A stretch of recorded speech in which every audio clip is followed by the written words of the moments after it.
Have you ever wondered how music really works? When we listen to music, it sounds so pure and simple, and we get it right away. But when we ask the innocent question of how this all works and how these songs are made in the first place, things get complicated very quickly. Key signatures, scales, sharps, flats, double sharps, chord symbols.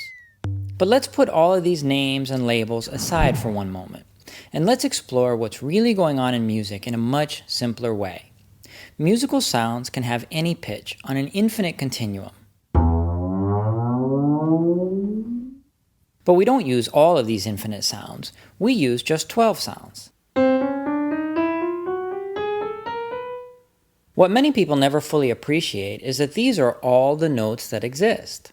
All those music theory books, all your music teachers in school, the centuries of classical composers, all the way up to modern music like pop, rock, funk, blues, and jazz. It's all made from just 12 notes. And these 12 sounds are repeated across the musical continuum.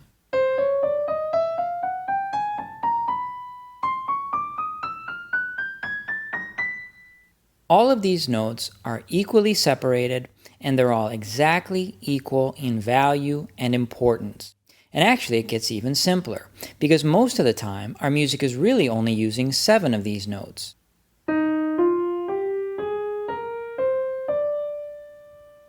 And that note at the top that your ear is expecting to hear is not actually a new note at all, but it's just note 1 again, just 1 octave higher than the original.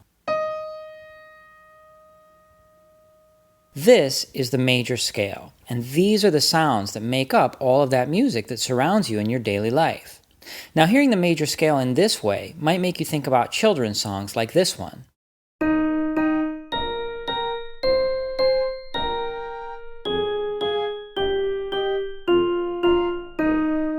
But look at what else you find here. Melodies from pop music like the Beatles.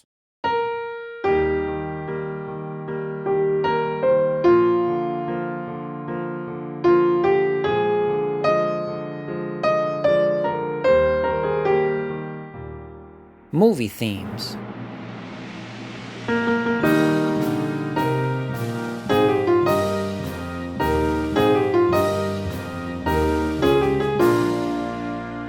Jazz standards like the classic Summertime.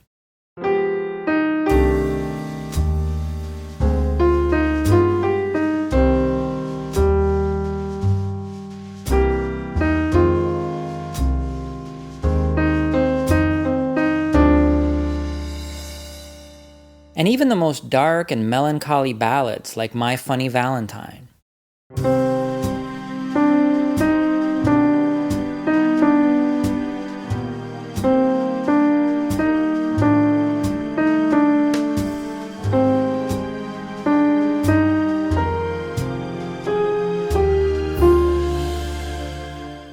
Melodies you know from classical music.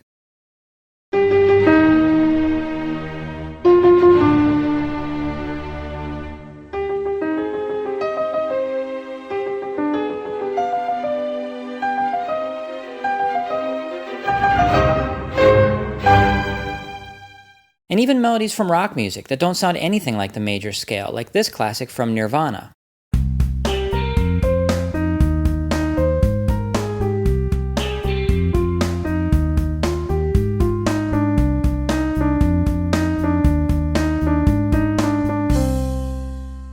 The first step to understanding these songs is to realize that the names of the notes don't even really matter, because music is relative.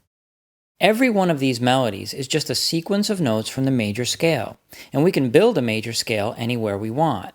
We could build it here, or we could build it here, and that means that we can also play any song we know anywhere we want. For example, we could play this melody here.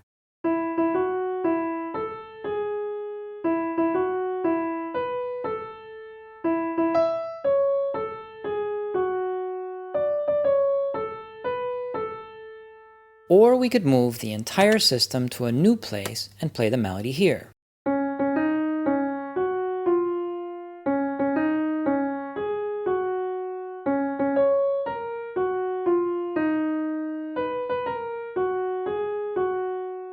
So when you're connected with the origin of these sounds, which is always just the major scale, it's very easy to play any song in any key because you're not hampered by all that language about sharps and flats and key signatures and everything else. And this is the answer to our riddle about why music looks so complicated on paper, but it sounds so simple and so beautiful to our ears. The reason music feels so intuitive and enjoyable is because it all comes from a single musical structure called the major scale. And so the first step to understanding music is to look past the names of the notes and learn to hear the major scale in the music all around you. Now, after hearing all of